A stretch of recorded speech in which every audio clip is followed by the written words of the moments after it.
Si hoy caminas por el barrio del Marais en París, recorriendo sus estrechas calles medievales que de algún modo sobrevivieron a siglos de guerras y revoluciones, tarde o temprano llegarás al número 51 de la Rue de Montmorency. Es un edificio alto y angosto, de 3 pisos, encajado entre construcciones más modernas. Su fachada es de piedra envejecida, de esas que parecen haber absorbido siglos de lluvia, humo e historia humana. Y cubriendo esa piedra, si miras con atención, hay símbolos extraños, un dragón, una salamandra rodeada de llamas, inscripciones misteriosas en francés medieval. Una pequeña placa junto a la puerta dice: construido por Nicolas Flamel, 1407. Este edificio tiene más de 600 años. Es la casa más antigua de París. Y si las leyendas son ciertas, fue construida por un hombre que descubrió el secreto de la inmortalidad. Hoy la casa es un restaurante, el Auberge Nicolas Flamel. Puedes hacer una reservación, sentarte en una mesa donde alguna vez vivieron parisinos medievales y cenar rodeado de símbolos alquímicos tallados en piedra del siglo XV. Turistas de todo el mundo vienen a verlo, a tocar sus muros, a pararse donde supuestamente estuvo Nicolas Flamel cuando estaba vivo, o mejor dicho, donde estuvo antes de que supuestamente muriera. Porque según las leyendas, Nicolas Flamel nunca murió realmente. Solo fingió morir en 1418 para desaparecer de la historia y vivir para siempre en secreto, tras haber descubierto la piedra filosofal, la sustancia legendaria que concede la inmortalidad y transforma los metales comunes en oro. Esta es la historia de Nicolas Flamel, y a diferencia de muchas leyendas, esta tiene raíces en hechos verificables. Nicolas Flamel fue una persona real. Vivió en París durante los siglos XIV y XV. Era escribano y vendedor de libros, un hombre de clase media sin mayor importancia. Se casó con una mujer llamada Pernelle. Vivieron una vida tranquila, sin nada fuera de lo común. Y de pronto, de manera inexplicable, Nicolas Flamel se volvió rico, inmensamente rico, de una forma casi imposible, y él mismo afirmó en sus escritos que el origen de su fortuna fue la alquimia, que había descubierto el secreto de la transmutación, que el 17 de enero de 1382, exactamente al mediodía, transformó mercurio en plata pura, y que el 25 de abril de ese mismo año, convirtió mercurio en oro. Registró esas fechas, anotó los detalles, aseguró que todo era verdad, y luego pasó el resto de su vida regalando esa riqueza, construyendo hospitales e iglesias, financiando hogares para viudas y huérfanos, y tallando símbolos misteriosos en piedra para que las futuras generaciones intentaran descifrarlos. En 1418 Nicolas Flamel murió, o eso dicen los registros. Fue enterrado con honores en la iglesia de Saint-Jacques de la Boucherie, junto a su amada esposa Pernelle, quien había muerto años antes. Los buenos ciudadanos de París lloraron a un filántropo generoso, y la vida continuó. Pero siglos después, cuando la iglesia fue demolida durante la Revolución Francesa, y las tumbas fueron abiertas, encontraron algo extraño. Las tumbas estaban vacías. No había cuerpos, ni huesos, nada. Y entonces comenzaron los avistamientos. Reportes de Nicolas Flamel vivo, sin cambios, apareciendo en París, en la India, incluso en la ópera en 1761. Siempre con la misma edad que mostraban sus retratos del siglo XV. Un alquimista inmortal caminando a través de la historia, observando imperios surgir y caer, guardando para sí el secreto de la vida eterna. Antes de continuar, quiero preguntarte algo. Si crees que los grandes misterios de la historia merecen ser explorados, que vale la pena investigar esa línea difusa entre la leyenda y la verdad, puedes ayudarnos a seguir con este trabajo dando like a este video y suscribiéndote. Tu apoyo nos permite seguir adentrándonos en los enigmas que nos fascinan. Esta noche caminaremos por las calles del París medieval. Seguiremos a Nicolas Flamel desde un escribano desconocido hasta un alquimista legendario. Examinaremos el libro que aseguró le reveló el secreto. Rastrearemos el origen de su repentina y misteriosa riqueza. Visitaremos los edificios que mandó construir, que aún siguen en pie hoy, cubiertos de símbolos que nadie ha logrado descifrar por completo. Investigaremos las tumbas vacías y los avistamientos a lo largo de los siglos. Y nos haremos la pregunta que ha fascinado a la humanidad durante 600 años. ¿Realmente Nicolas Flamel descubrió la piedra filosofal? ¿De verdad alcanzó la inmortalidad? ¿O simplemente creó la leyenda perfecta? Esta no es una historia de horror ni de crimen. Es una historia de misterio, de alquimia, de la eterna obsesión humana por engañar a la muerte y desentrañar los secretos del universo. Es la historia de un hombre que pudo haberlo logrado, o que quizá fue el mayor creador de mitos que haya existido. Bienvenidos a Midnight Archives. Nicolas Flamel nació alrededor del año 1330 en el pueblo de Pontoise, a unos 30 kilómetros al noroeste de París. La fecha exacta de su nacimiento se desconoce. En el siglo XIV, los registros de la gente común eran escasos, cuando existían. Sabemos que nació porque más tarde existió, y eso es prácticamente todo lo que se puede afirmar con certeza sobre su vida temprana. Su familia no era noble ni rica. Eran personas respetables de clase media, probablemente comerciantes o artesanos. De alguna manera, Nicolas recibió una educación poco común para alguien de su condición. El hecho de que supiera leer y escribir no solo en francés, sino también en latín, sugiere que su familia tenía ciertos recursos y valoraba el aprendizaje. Para cuando era un hombre joven, Nicolas ya había aprendido el oficio que definiría su vida inicial. Se convirtió en escribano. En una época en la que la mayoría de la gente era analfabeta, los escribanos eran indispensables. Redactaban contratos, copiaban documentos y escribían cartas para quienes no sabían hacerlo. Eran las fotocopiadoras y procesadores de texto humanos del mundo medieval. Nicolas se mudó a París, la gran ciudad, el corazón de Francia, cuando tenía poco más de 20 años. El París de la década de 1350 tenía quizá unos 200.000 habitantes, una cifra enorme para los estándares medievales. Era una ciudad de calles estrechas y sinuosas, de iglesias góticas que parecían tocar el cielo, de mercados, tabernas y peligros constantes. El río Sena atravesaba su centro, y en la isla en medio del río se alzaban el Palacio Real y la magnífica Catedral de Notre Dame, que tenía menos de un siglo de antigüedad y ya era considerada una de las maravillas del mundo. Nicolas instaló su pequeño negocio en la Rue des Écrivains, literalmente la calle de los escritores, donde se reunían escribanos y vendedores de libros. Su taller era modesto, probablemente un solo cuarto con una mesa, tinta, pergaminos y las herramientas de su oficio. Se sentaba cerca de la calle, visible para los transeúntes, listo para escribir cualquier documento que la gente necesitara. Era un trabajo honesto y respetable, pero no conducía a la riqueza. La mayoría de los escribanos vivían de forma modesta, ganando lo suficiente para comer y pagar renta, pero poco más.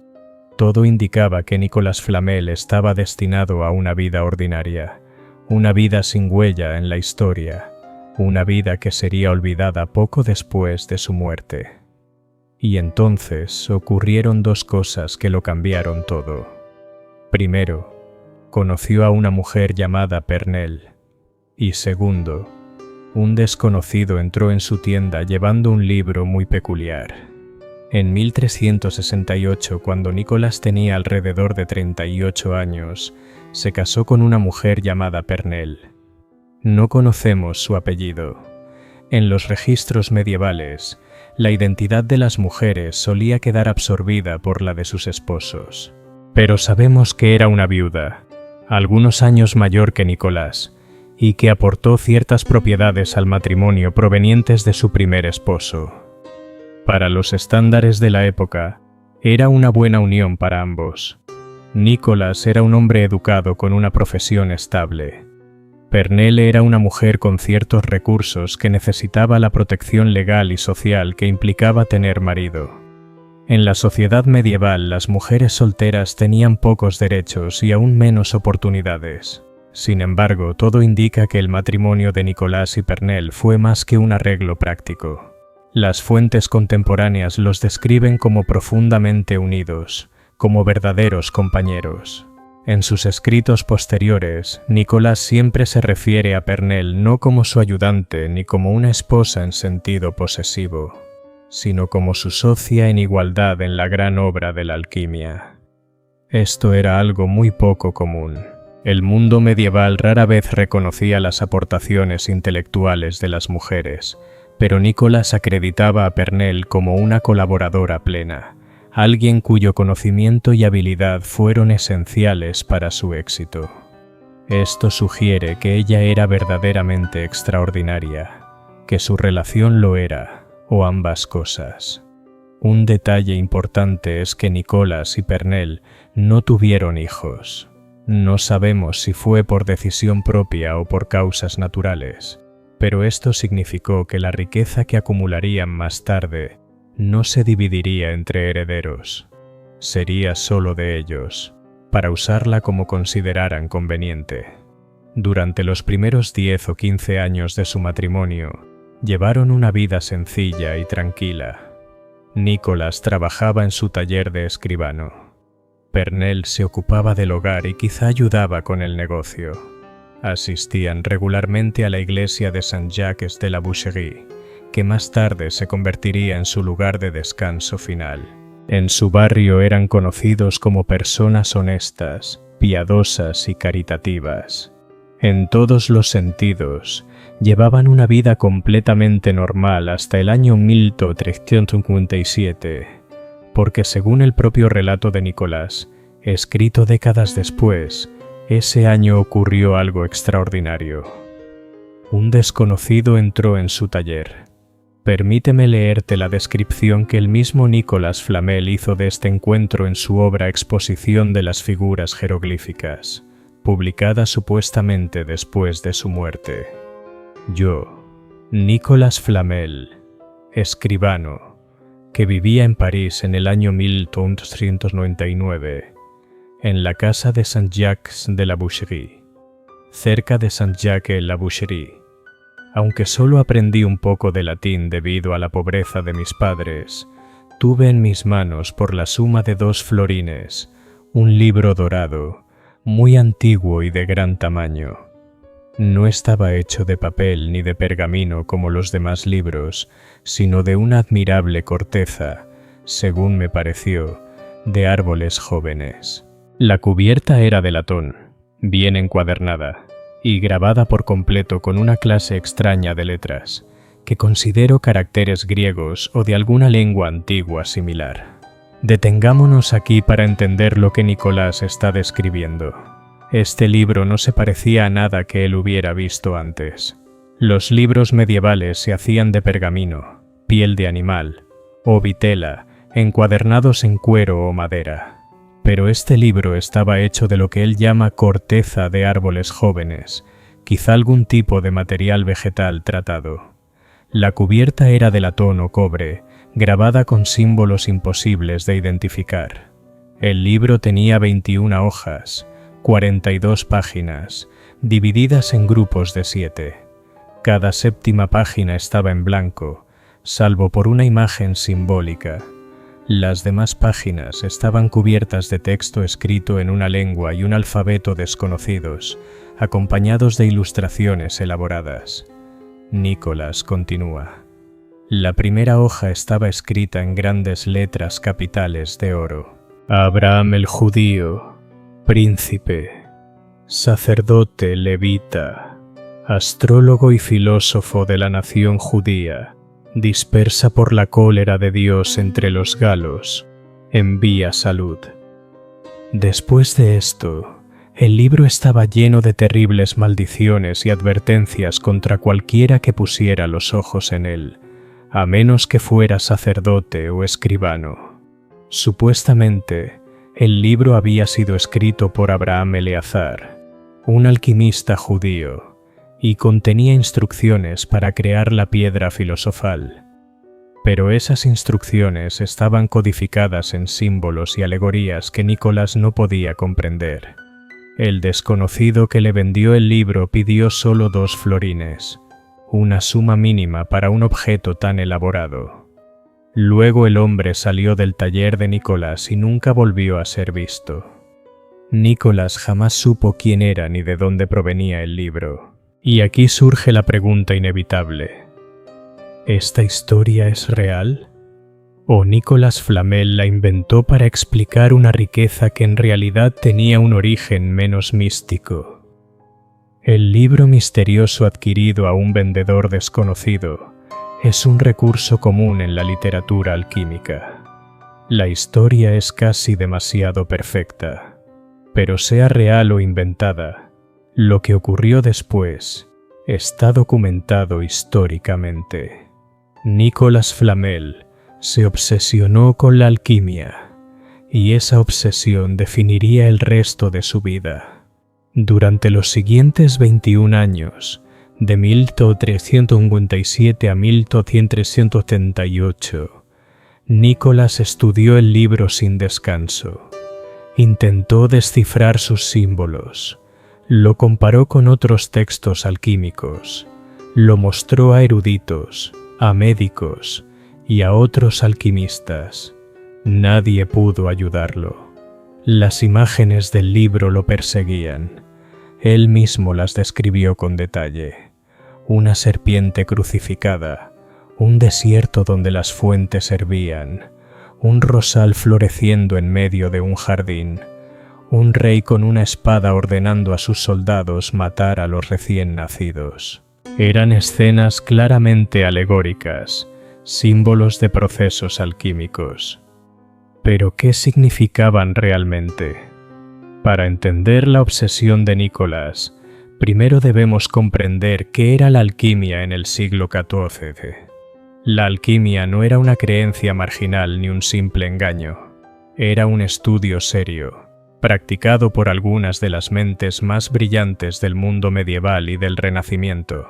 Los alquimistas fueron los precursores de los químicos modernos. Experimentaban con sustancias para tratar de comprender la naturaleza de la materia, buscando transformar materiales comunes en materiales nobles. La piedra filosofal era el objetivo supremo de la alquimia. Se creía que era una sustancia que a veces se describía como un polvo rojo, otras como un líquido y otras como un sólido cristalino, y que poseía 2 propiedades milagrosas. La primera era que podía transmutar metales comunes como el plomo o el mercurio en oro o plata. A esto se le llamaba crisopea, el arte de fabricar oro. La segunda era que, disuelta en un líquido conocido como el elixir de la vida, podía curar cualquier enfermedad y otorgar la inmortalidad a quien lo bebiera. La química moderna nos dice que esto es imposible. No se puede convertir plomo en oro mediante procesos químicos, porque son elementos distintos con estructuras atómicas diferentes. Solo es posible transmutar elementos mediante reacciones nucleares que requieren cantidades enormes de energía. Pero en el siglo XIV, la estructura del átomo era completamente desconocida. El concepto mismo de los elementos tal como lo entendemos hoy no existía. Se pensaba que toda la materia estaba compuesta por 4 elementos: tierra, agua, aire y fuego, combinados en distintas proporciones. Si se lograba manipular esas proporciones, razonaban los alquimistas, era posible transformar una sustancia en otra. Era una teoría lógica según el conocimiento de la época, y muchas personas inteligentes y respetadas dedicaron su vida a intentar demostrarla. Nicolas Flamel fue uno de ellos. Durante 21 años, Nicolas estudió el libro de Abraham. Durante 21 años intentó sin éxito comprender sus secretos. Su negocio como escribano continuó, y él y Pernell siguieron llevando una vida tranquila. Pero el libro lo obsesionaba. Sabía, o creía saber, que ahí estaba la clave de la piedra filosofal, solo que no lograba descifrarla. Y entonces, en 1368, Nicolás tomó una decisión radical, costosa y peligrosa para un hombre de recursos modestos. Decidió viajar a España, dejar París, dejar a Pernelle y emprender un viaje de cientos de kilómetros a través de territorios potencialmente hostiles, todo con la esperanza de encontrar a alguien que pudiera ayudarle a descifrar el libro. Fue una apuesta desesperada, pero una apuesta que lo cambiaría todo, porque en España, Nicolas Flamel finalmente encontraría la clave para comprender el libro de Abraham. Conocería a un hombre que reconocía los símbolos, que entendía el proceso y que podía enseñarle el secreto. Y cuando Nicolas regresara a París, tendría el conocimiento necesario para intentar la gran obra, para tratar por fin de crear la piedra filosofal. La gran pregunta es, ¿lo logró?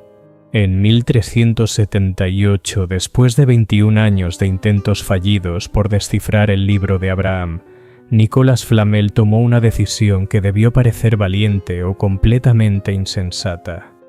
Decidió viajar a España. En el siglo XIV, esto no era algo sencillo. Ir de París a España significaba recorrer cientos de kilómetros a pie o a caballo, atravesando territorios que podían ser amistosos u hostiles, según un panorama político que cambiaba constantemente. Había bandidos en los caminos, guerras, enfermedades. Viajar era caro y peligroso. Para un hombre de recursos modestos como Nicolás, representaba un riesgo financiero enorme. Pero Nicolás tenía un plan. Ocultaría su verdadero propósito viajando como peregrino por el Camino de Santiago, una de las rutas de peregrinación más importantes del cristianismo medieval. Cada año, miles de peregrinos recorrían ese camino rumbo a Santiago de Compostela, en el noroeste de España, donde supuestamente descansaban los restos del apóstol Santiago. Al unirse a la peregrinación, Nicolás tendría la protección de viajar en grupo, la hospitalidad de iglesias y monasterios a lo largo del trayecto y una razón perfectamente legítima para estar en el camino. Nadie sospecharía de un escribano piadoso haciendo una peregrinación, pero el verdadero destino de Nicolás no era Santiago de Compostela. Su objetivo real era encontrar eruditos judíos que pudieran leer el libro de Abraham. ¿Por qué España? Porque en el siglo XIV, especialmente en los reinos de Castilla y Aragón, existían grandes y prósperas comunidades judías. Eran centros de conocimiento conocidos en toda Europa, donde se estudiaban no solo el Talmud y la Torá, sino también matemáticas, astronomía, medicina y tradiciones místicas como la Cábala. A menudo se consultaba a los sabios judíos sobre lenguas antiguas y conocimientos esotéricos. Si alguien podía descifrar un texto alquímico atribuido a Abraham el judío, serían ellos. Nicolás había hecho copias, dibujos cuidadosos y transcripciones de algunas de las páginas clave del libro de Abraham. No podía llevar el libro original. Era demasiado valioso y demasiado peligroso. Pero llevaba lo suficiente como para mostrar con qué estaba trabajando. Así que Nicolás caminó el camino, con los ojos atentos a cada barrio judío de cada ciudad que atravesaba, haciendo preguntas discretas, buscando a alguien que reconociera los símbolos de sus dibujos. En la ciudad de León, en el noroeste de España, Nicolás Flamel encontró lo que buscaba. O mejor dicho, alguien lo encontró a él. Nicolás mostró sus dibujos a un médico del barrio judío, un hombre cuyo nombre se perdió en la historia. Ese médico vio los símbolos y de inmediato lo envió con otra persona, un hombre llamado el maestro Canches. Nicolás describe a Canches como un médico y erudito judío anciano, con un profundo conocimiento de la cábala y la alquimia. Cuando Nicolás le mostró los dibujos del libro de Abraham, Canches se emocionó enormemente. Reconoció el texto. Sabía exactamente de qué se trataba. Según el relato de Nicolás, Canches dijo que el libro era uno de los manuscritos alquímicos más raros y valiosos que existían, conocido como el Ash-Mezaref, o relacionado con esa tradición, un texto que trataba sobre las propiedades alquímicas de los metales y el proceso de transmutación. Pero lo más importante era que Canches podía leerlo. Entendía los símbolos, podía descifrar las alegorías, y aceptó regresar a París con Nicolás para estudiar el libro original y ayudarle a completar la gran obra. Esta fue una decisión extraordinaria por parte de Canches. Era un hombre anciano y el viaje a París era largo y difícil. ¿Por qué aceptó? El propio Nicolás sugiere que Canches era también un alquimista que había pasado su vida buscando la piedra filosofal. La oportunidad de trabajar con el libro de Abraham, si era auténtico, era simplemente irresistible.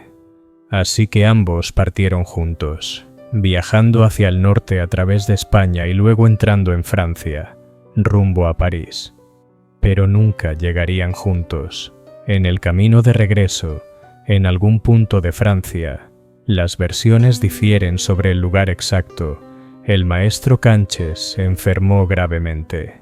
Viajar en la Edad Media era extremadamente duro para el cuerpo, sobre todo para un hombre de edad avanzada.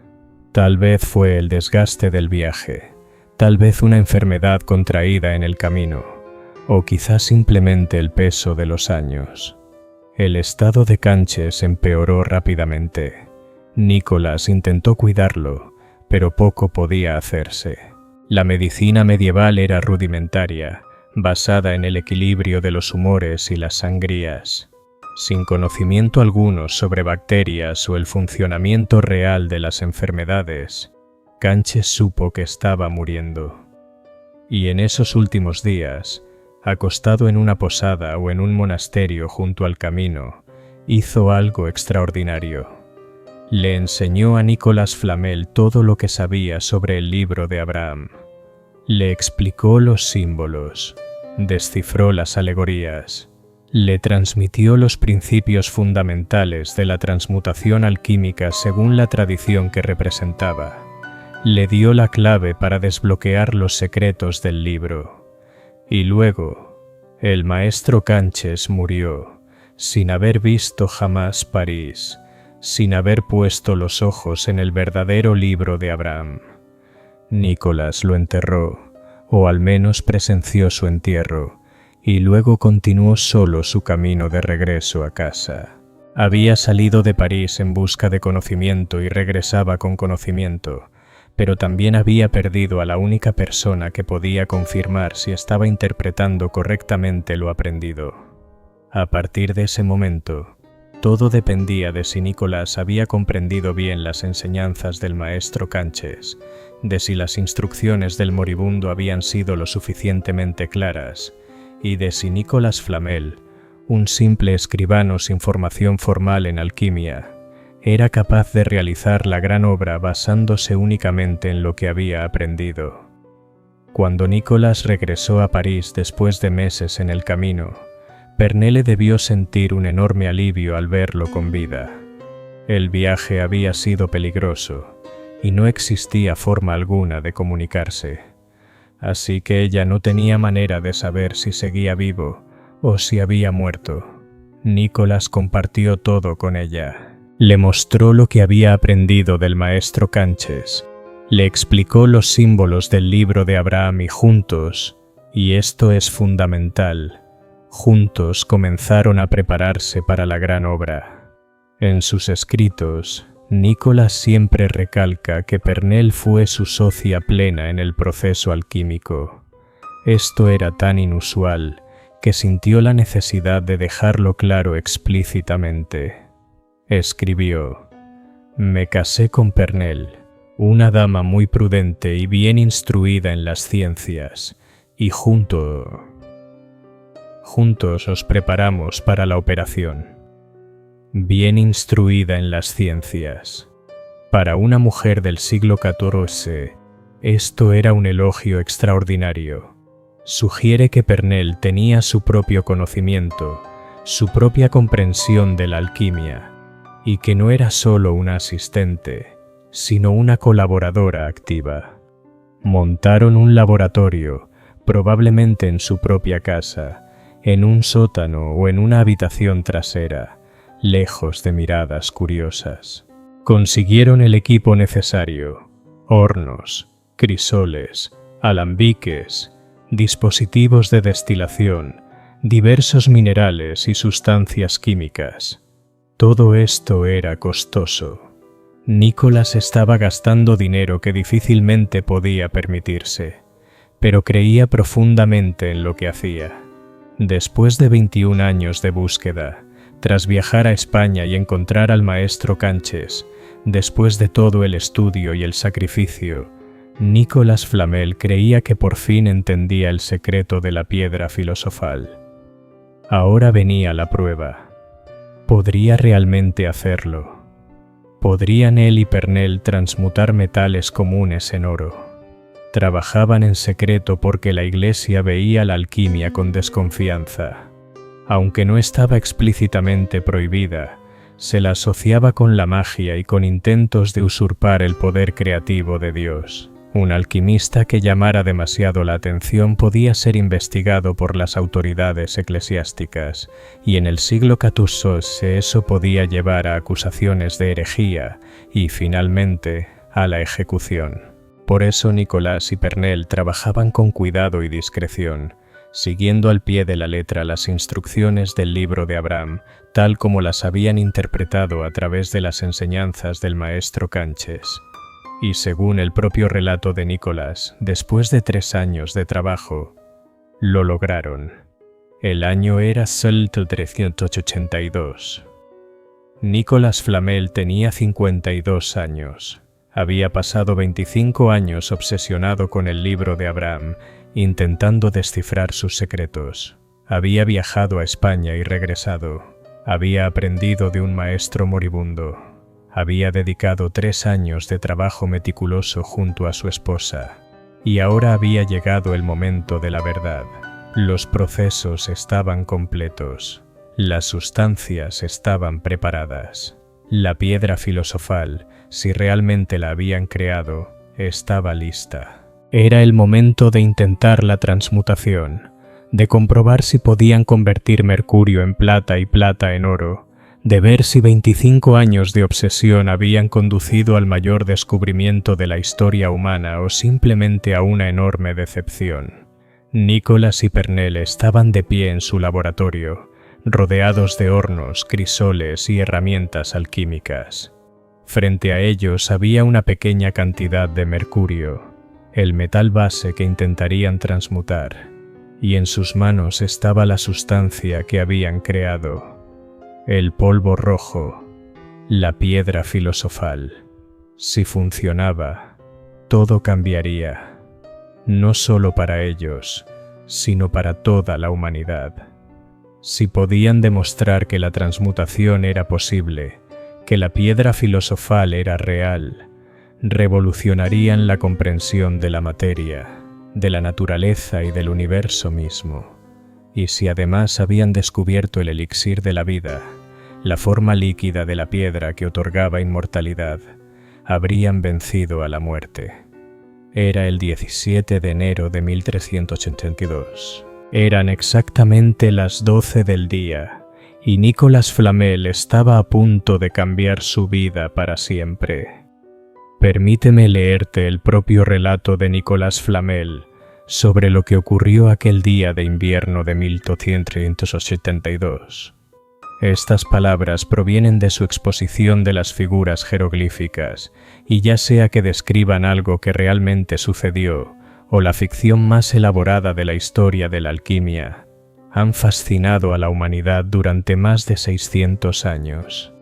Hice la proyección de la piedra roja sobre una cantidad igual de mercurio, en presencia solo de Pernell, en nuestra casa, el día 17 de enero, alrededor del mediodía, en el año de la restauración del género humano 1382, y lo transmuté verdaderamente en casi la misma cantidad de plata pura, mejor que la de la mina, como yo mismo comprobé y como otros comprobaron muchas veces.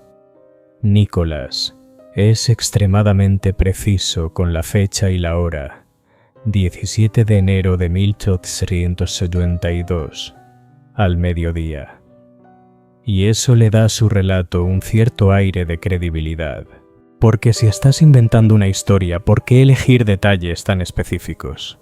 Según Nicolas, tomó una cantidad de mercurio, un metal base, líquido a temperatura ambiente, plateado y hermoso, pero esencialmente sin valor, y lo mezcló con la piedra roja, la piedra filosofal en forma de polvo.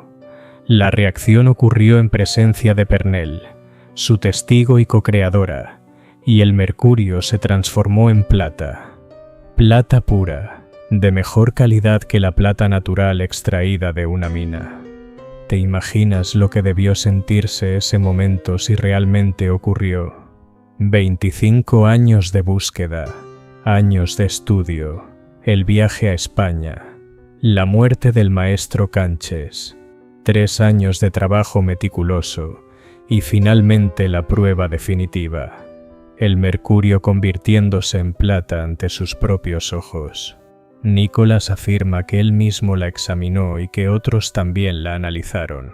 La plata tiene propiedades específicas: su peso, su color, su reacción al calor y a ciertas sustancias químicas. Si el material que habían creado presentaba todas esas propiedades, entonces, según el conocimiento de la época, era plata.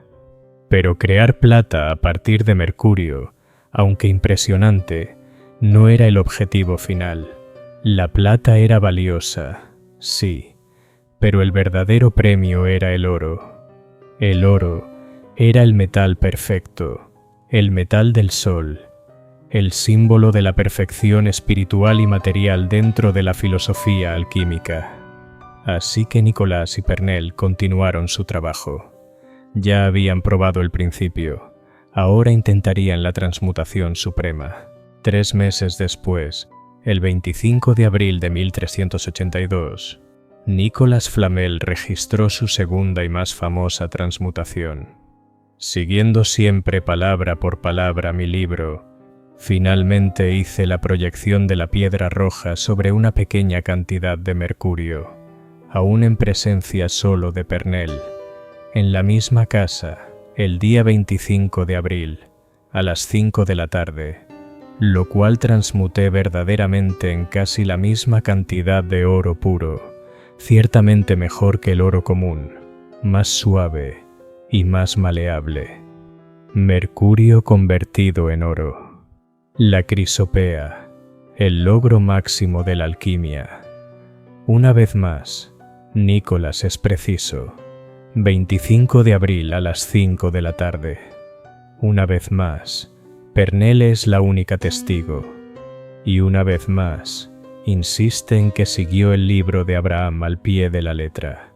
El oro que creó, según él, era mejor que el oro natural, más puro, más blando, más fácil de trabajar. Lo probó, otros lo probaron. Era oro. Si esto es cierto, si Nicolas Flamel realmente transmutó mercurio en oro en su laboratorio de París en 1382, entonces logró lo que todo alquimista de la historia había soñado. Habría sido el científico más exitoso de su época, el hombre que desbloqueó uno de los secretos fundamentales del universo.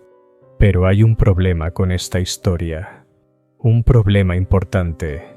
Nicolas y Pernell no se lo dijeron a nadie, no publicaron nada, no anunciaron su descubrimiento, no lo demostraron en público, no vendieron el secreto a cambio de una fortuna, simplemente regresaron a su vida normal. Nicolas siguió trabajando como escribano, asistían a la iglesia, vivían en la misma casa modesta. ¿Por qué? Si hubieras descubierto la piedra filosofal, si pudieras convertir mercurio en oro, ¿por qué guardarlo en secreto? ¿Por qué no convertirte en la persona más famosa del mundo?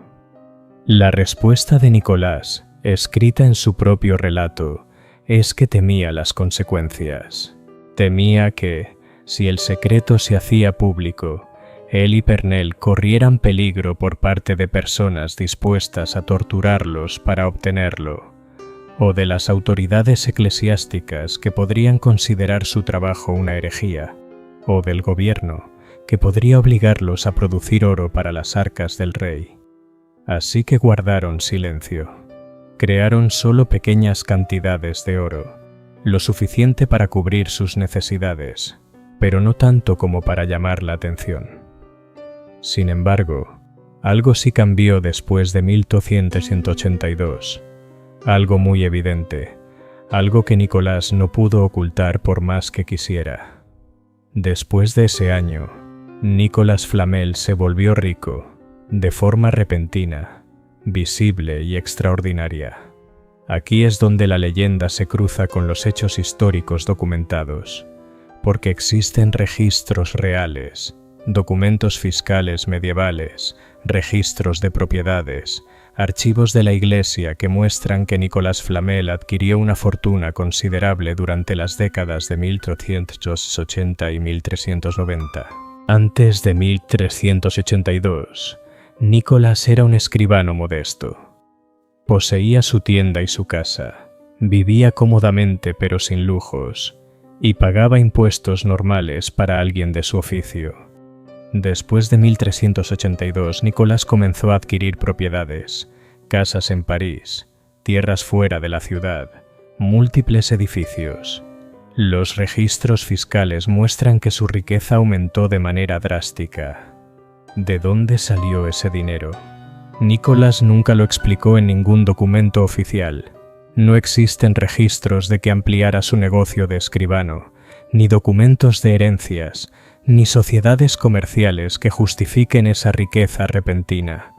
El dinero simplemente apareció, y luego Nicolás empezó a gastarlo de una manera muy particular. No se dio lujos personales, no construyó un palacio ni compró un título nobiliario.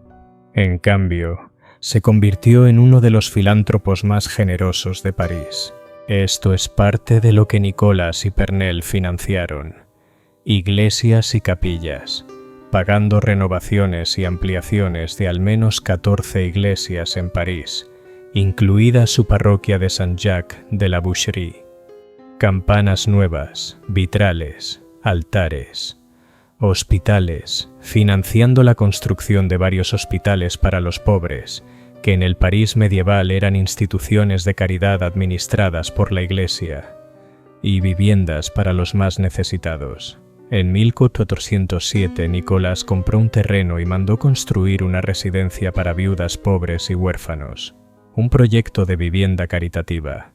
Ese edificio, en el número 51 de la Rue de Montmorency, sigue en pie hasta hoy y es considerada la casa más antigua de París.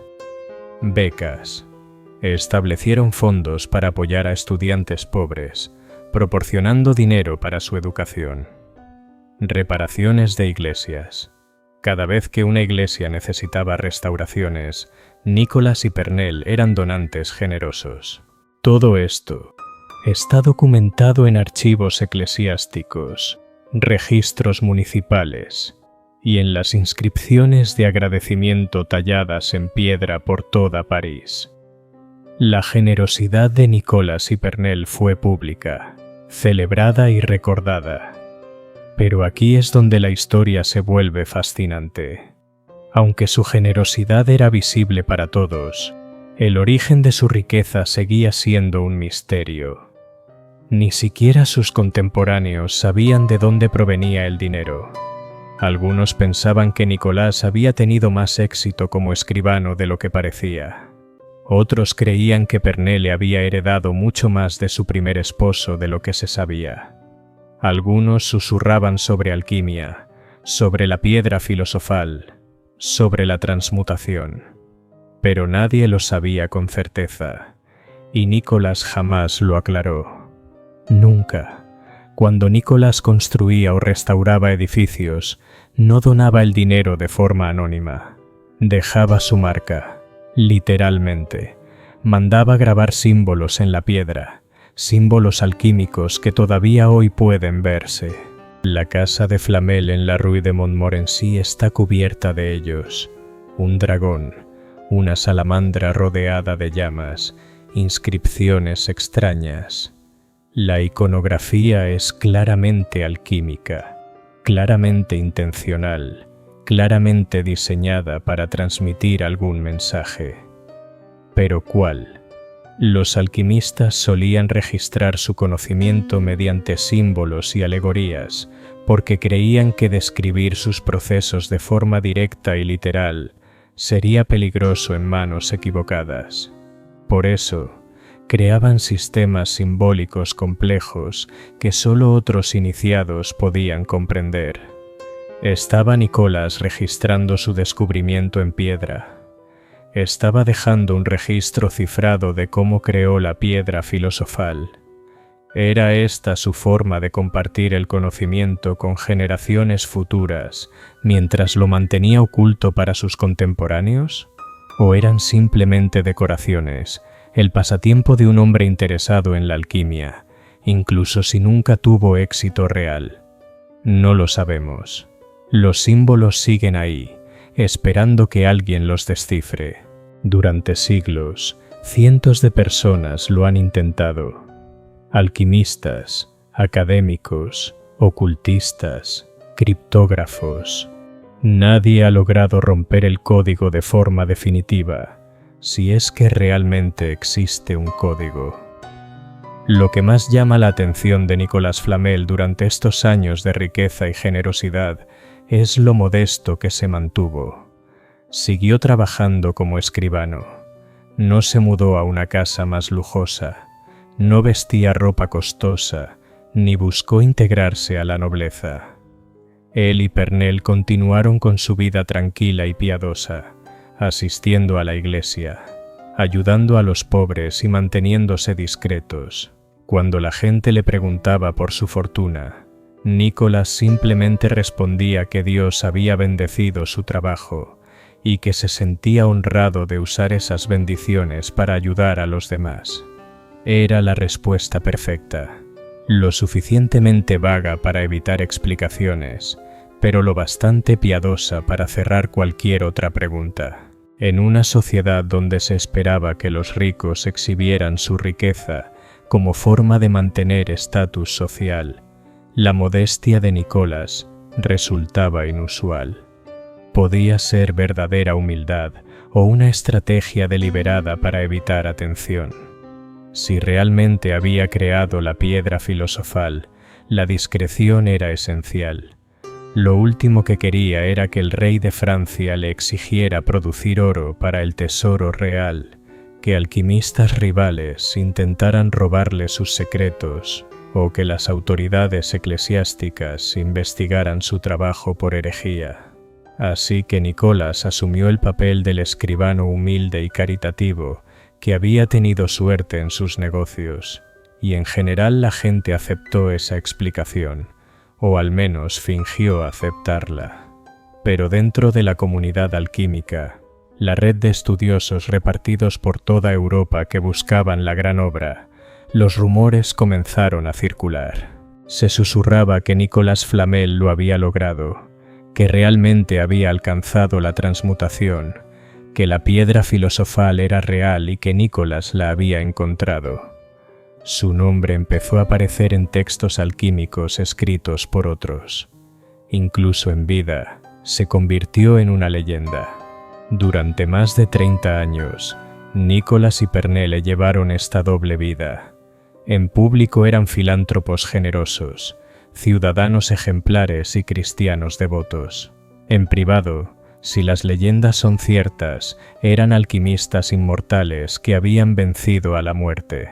Porque la piedra filosofal no solo debía transmutar metales, también se suponía que creaba el elixir de la vida, una sustancia capaz de curar todas las enfermedades y otorgar juventud eterna. ¿Bebieron Nicolas y Pernelle el elixir? ¿Alcanzaron la inmortalidad?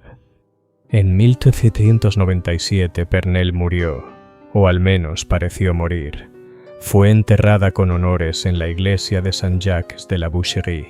En 1218, el propio Nicolas murió a los 88 años y fue sepultado junto a Pernelle en una tumba decorada con símbolos de su vida y su obra.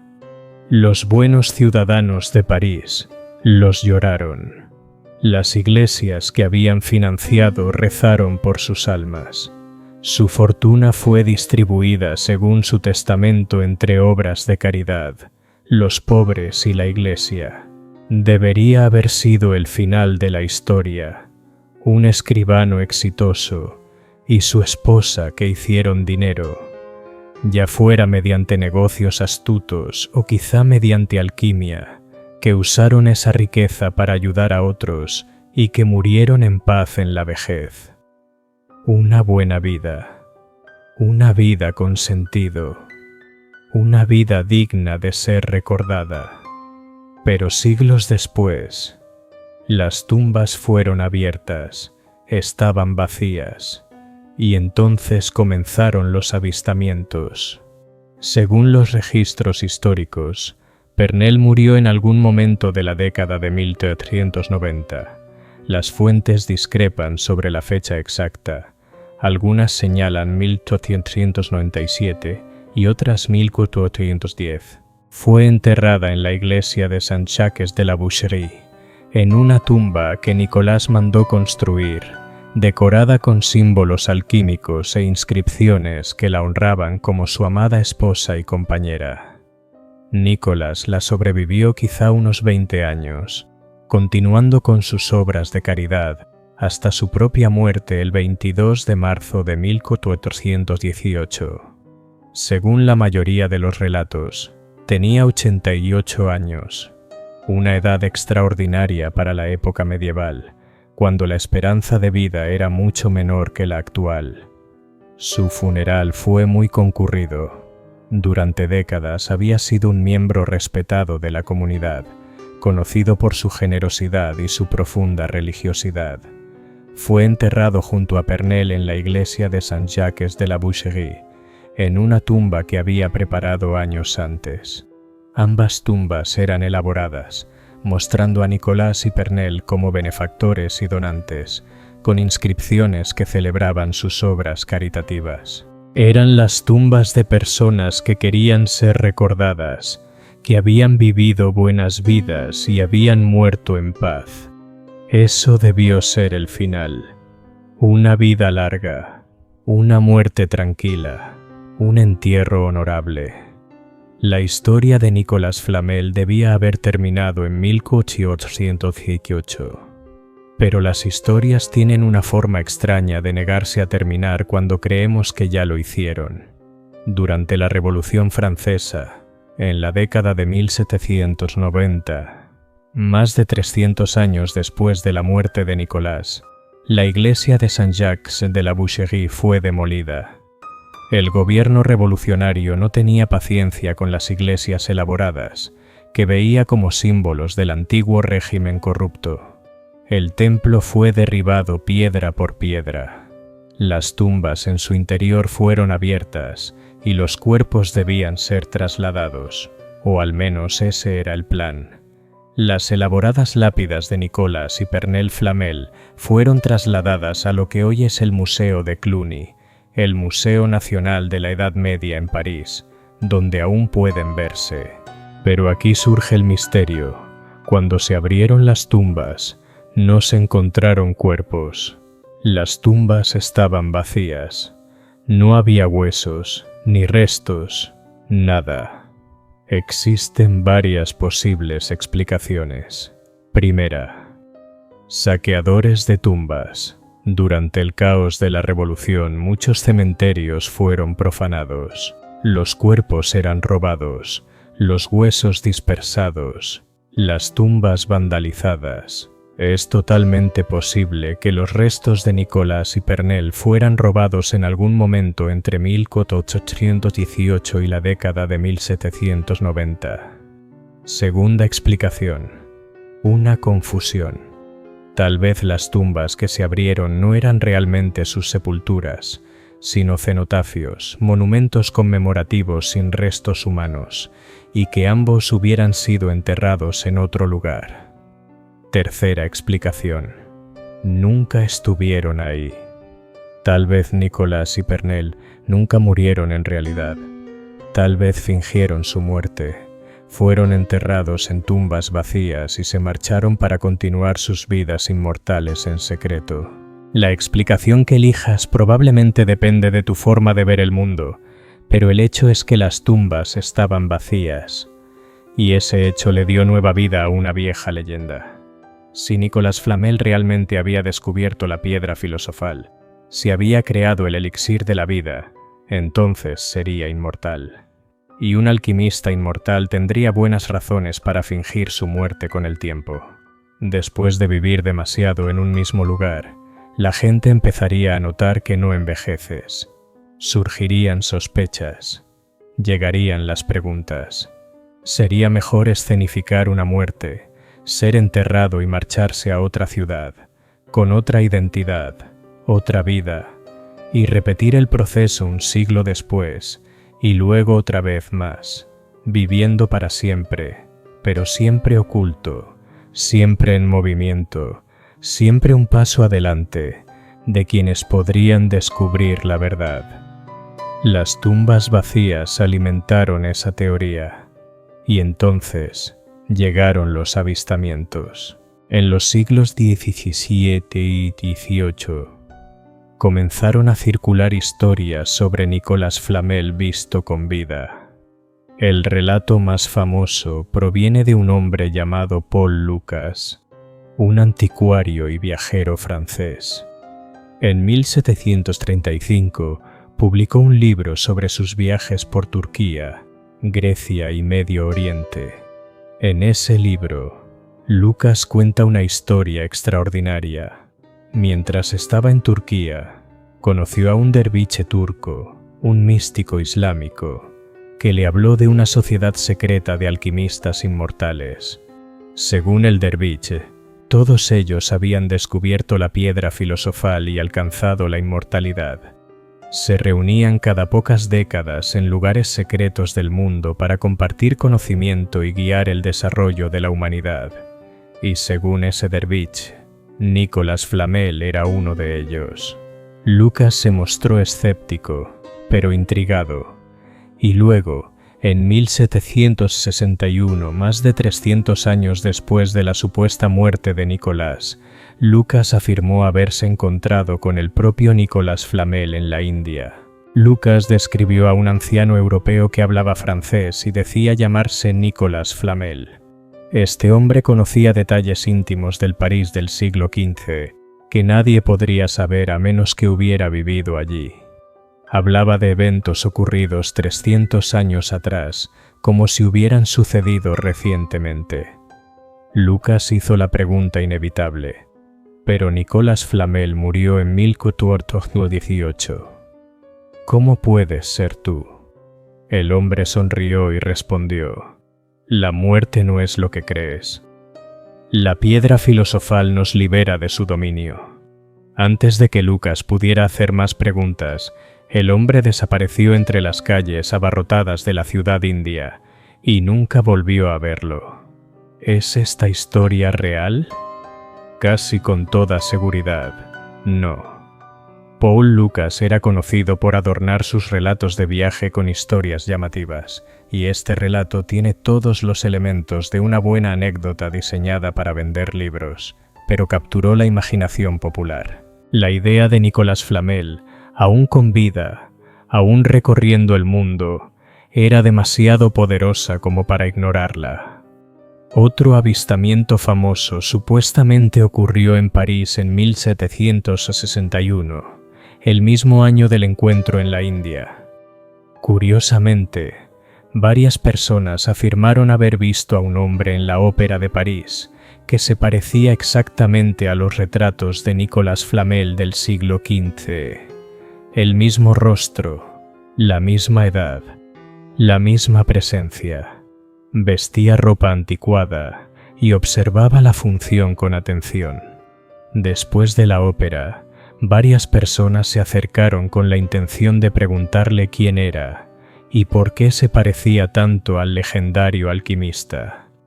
Pero antes de que pudieran alcanzarlo, desapareció entre la multitud. Una vez más, esta historia es casi con toda seguridad apócrifa, pero pasó a formar parte de la leyenda.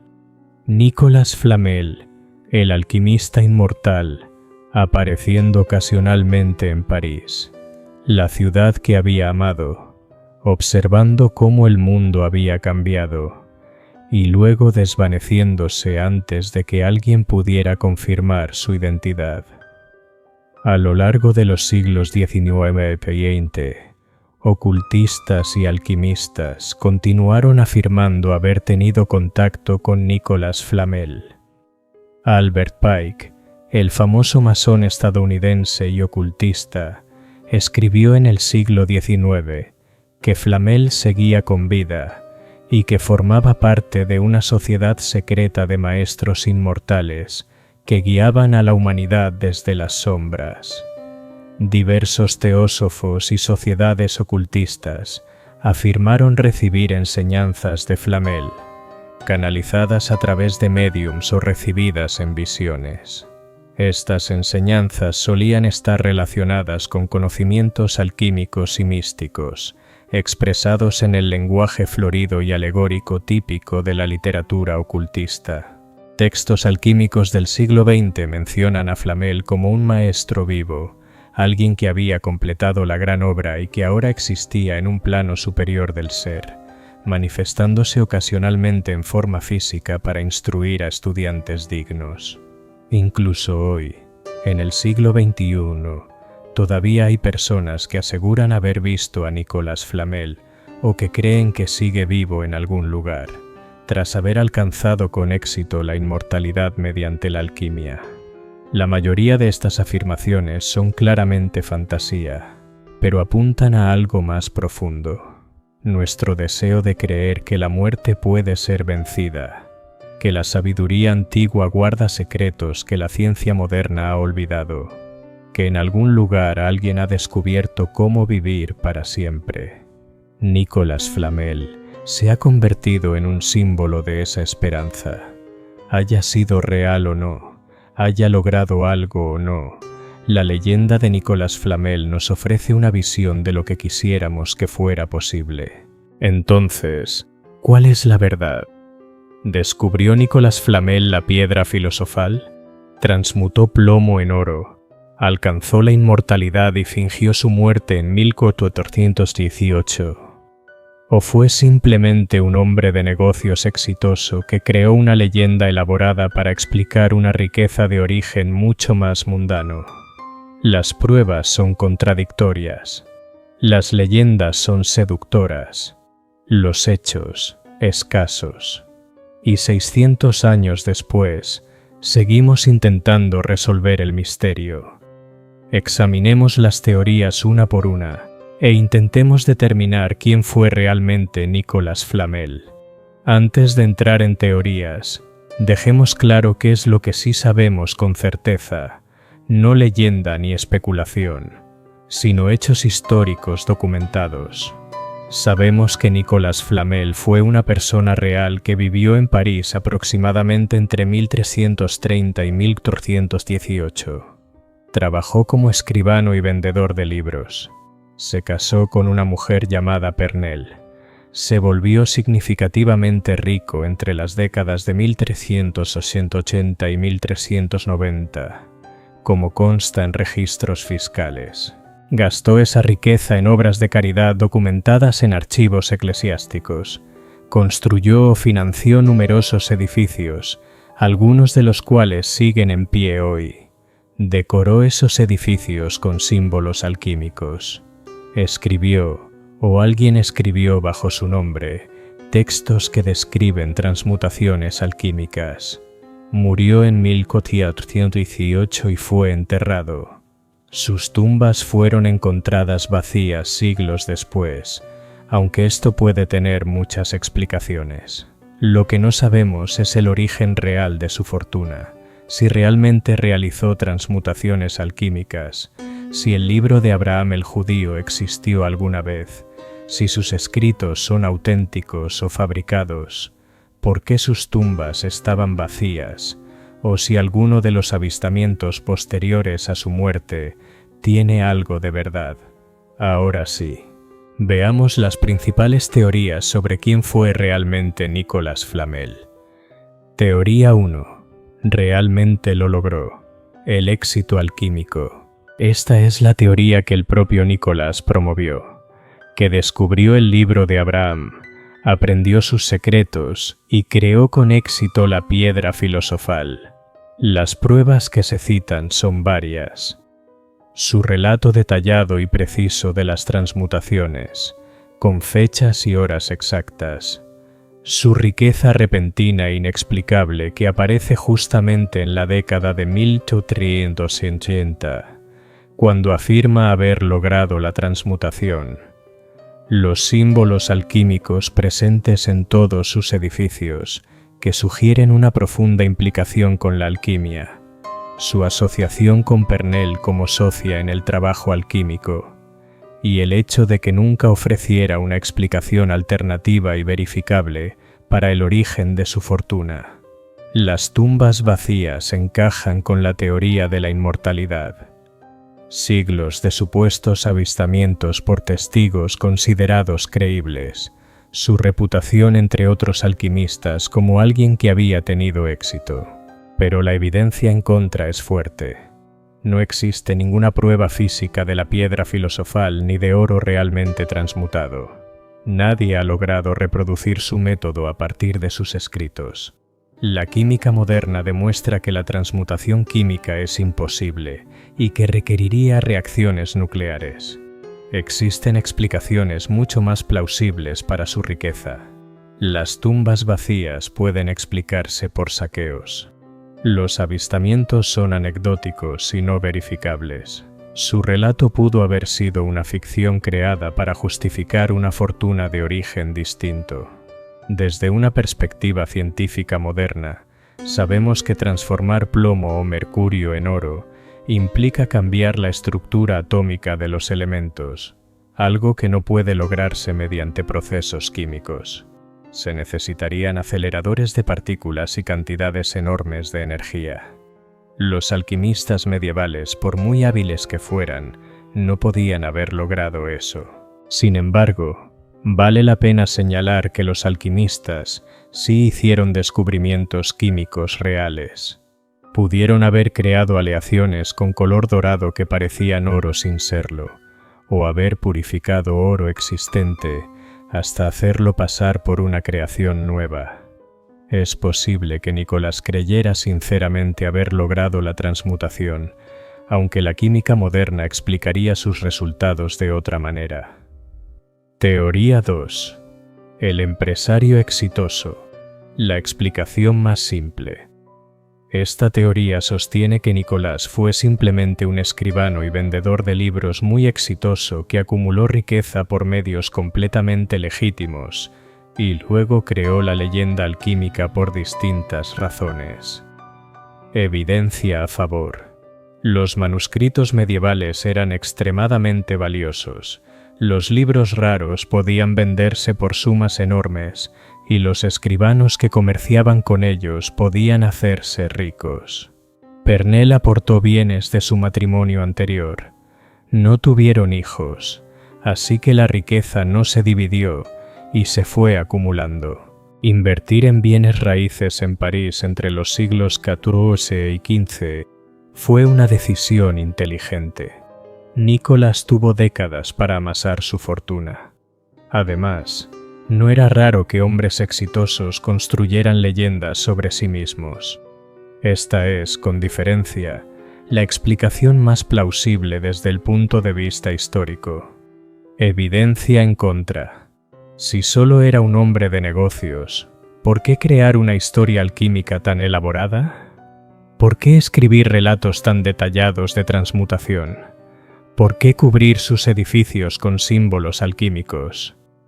Si su riqueza era legítima, ¿por qué no explicarla abiertamente? Incluso sus contemporáneos sospechaban de la alquimia, lo que sugiere que la explicación comercial no convencía del todo. ¿Por qué habría creado la leyenda? Posibles razones. Protección, ya que no puedes robar la piedra filosofal si no sabes dónde está. Evasión fiscal. Una riqueza atribuida a la alquimia podía ser menos gravable que ingresos comerciales declarados. Reputación. Ser conocido como alquimista exitoso generaba respeto en ciertos círculos. Fascinación personal. Pudo haber estado realmente interesado en la alquimia, aunque nunca tuviera éxito, y la leyenda creció a partir de ahí. Esta es la teoría que la mayoría de los historiadores consideran más probable. Es sencilla, no exige creer en lo imposible y encaja razonablemente bien con los hechos conocidos. Teoría 3. Lavado de dinero o patrocinio oculto.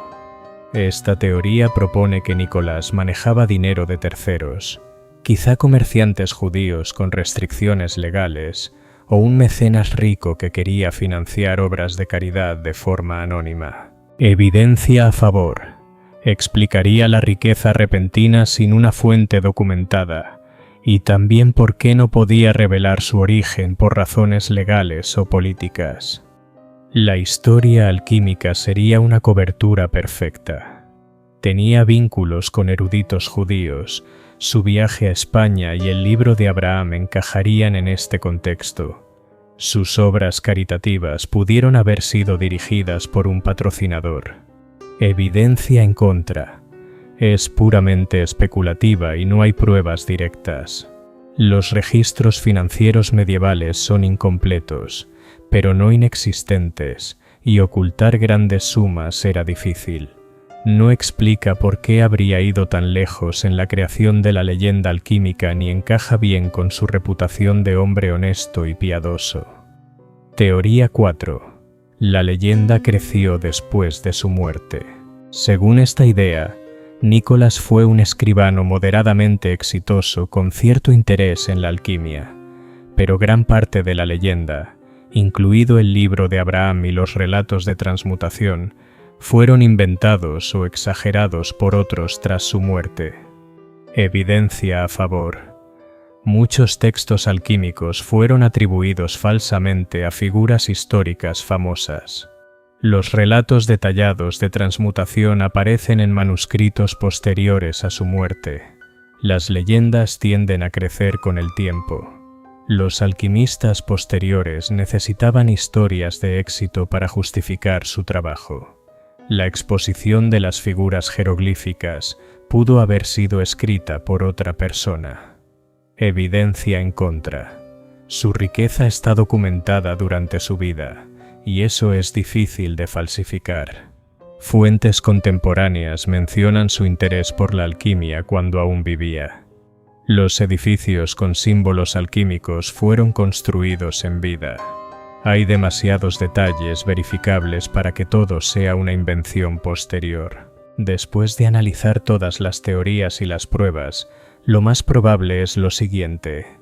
Nicolas Flamel fue una persona real que vivió en París como escribano, con un interés genuino en la alquimia, algo común entre los hombres educados de su época.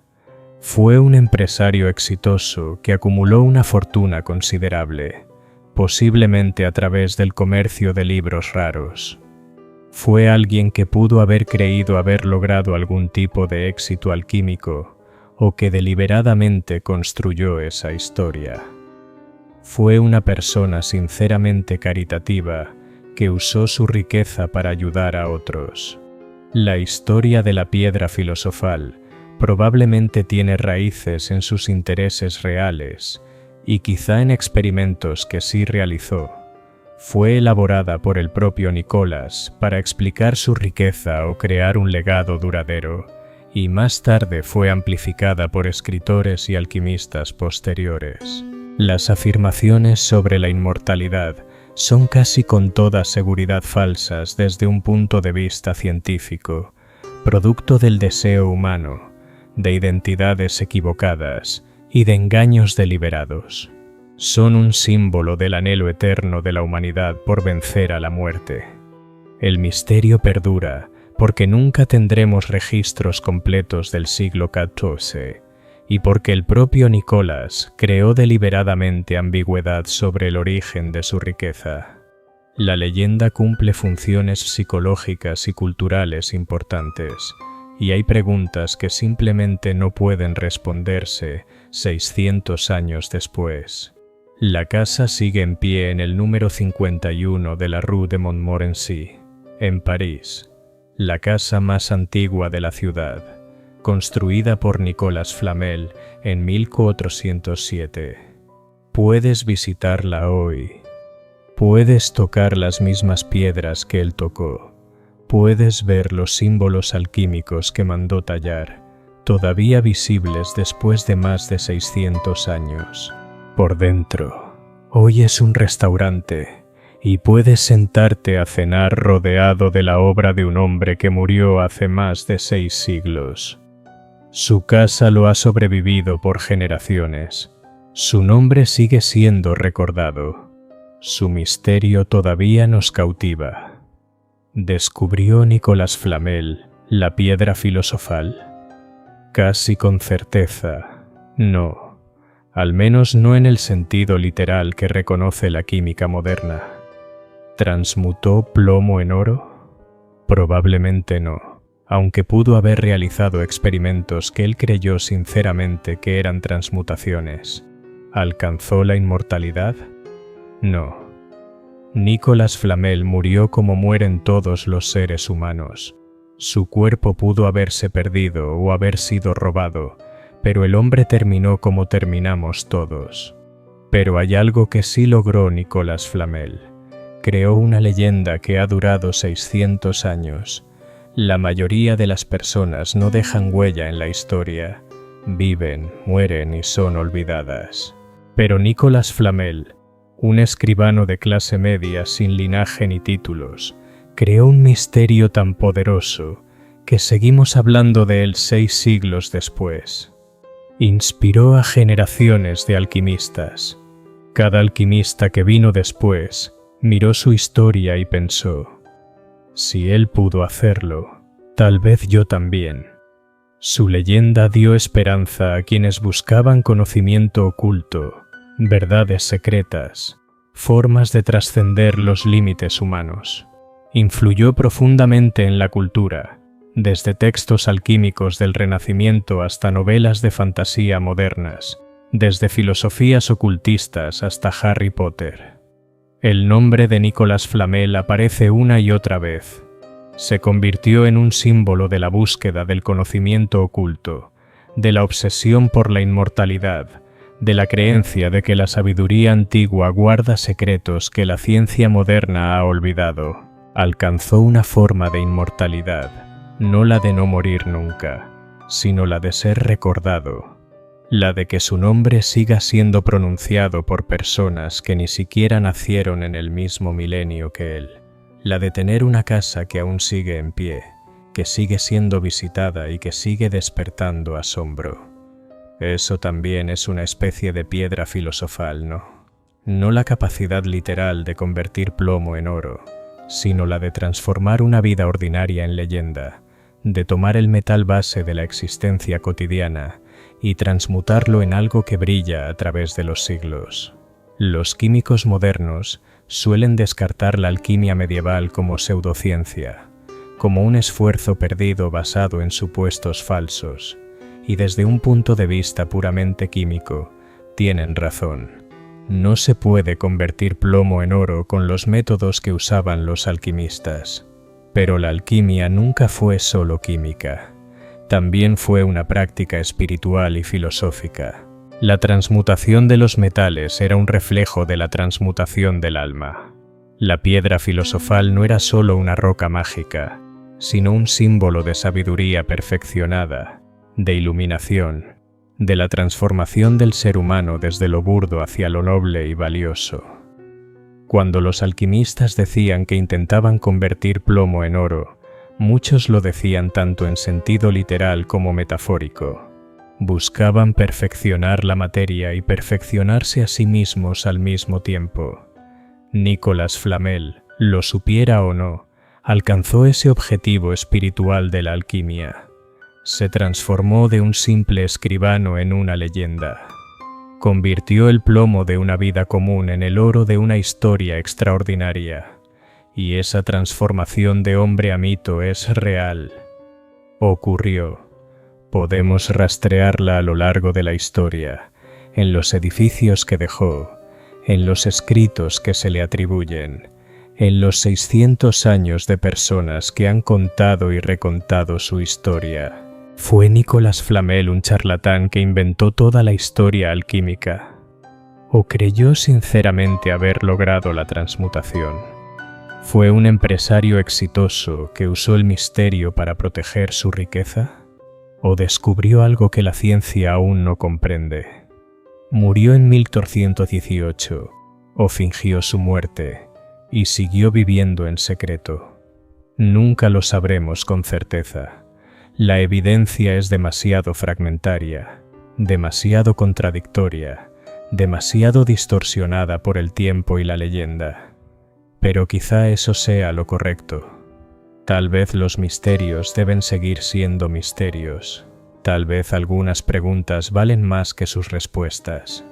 Porque el misterio de Nicolas Flamel ha inspirado a la humanidad durante 600 años. Ha despertado curiosidad.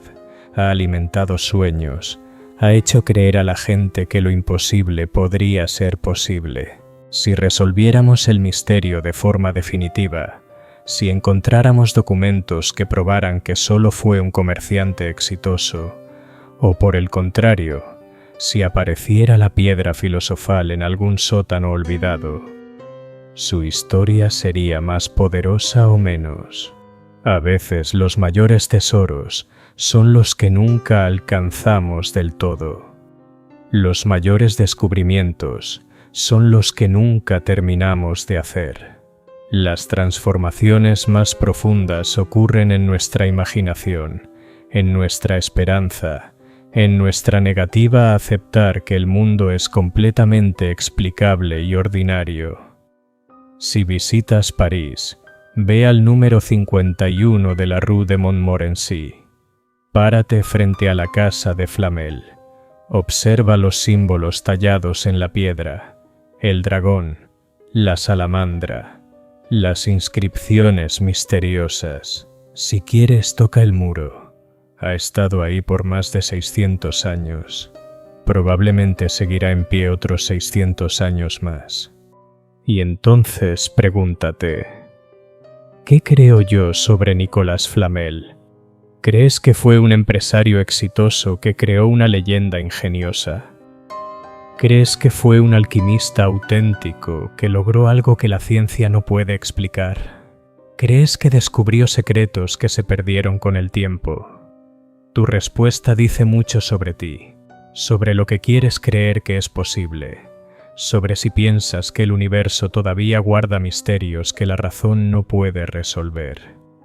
Yo no puedo decirte qué creer, pero sí puedo decirte esto. Nicolas Flamel logró algo que muy pocos seres humanos consiguen. Se hizo inmortal, no a través de una piedra mágica ni de un elixir místico, sino a través de una historia, del misterio, de convertirse en leyenda. 600 años después de su muerte, o de su desaparición si así lo prefieres, seguimos hablando de él. Su casa sigue en pie, su nombre sigue vivo, su misterio continúa fascinándonos. Esa es la verdadera piedra filosofal, la capacidad de transformarte en algo que trasciende a la muerte, no viviendo para siempre, sino siendo recordado para siempre. Y ya sea que Nicolas Flamel descubriera ese secreto de forma consciente o que simplemente tropezara con él por accidente, lo logró por completo. Si este misterio te ha atrapado, dale like a este video y suscríbete. Aquí exploramos los enigmas de la historia, no siempre los oscuros, sino también los extraños y hermosos. Las historias que nos recuerdan que el pasado aún guarda secretos que quizá nunca comprenderemos del todo. En los comentarios dime, ¿crees que Nicolas Flamel realmente descubrió la piedra filosofal o fue simplemente un narrador brillante? Cuéntame tu teoría. Gracias por acompañarme en este viaje por el París medieval y la leyenda alquímica. Gracias por explorar este misterio conmigo. Que Nicolas Flamel esté donde esté, bajo tierra, en la leyenda o caminando por el mundo como un inmortal, descanse en paz y que nunca perdamos nuestra fascinación por lo imposible.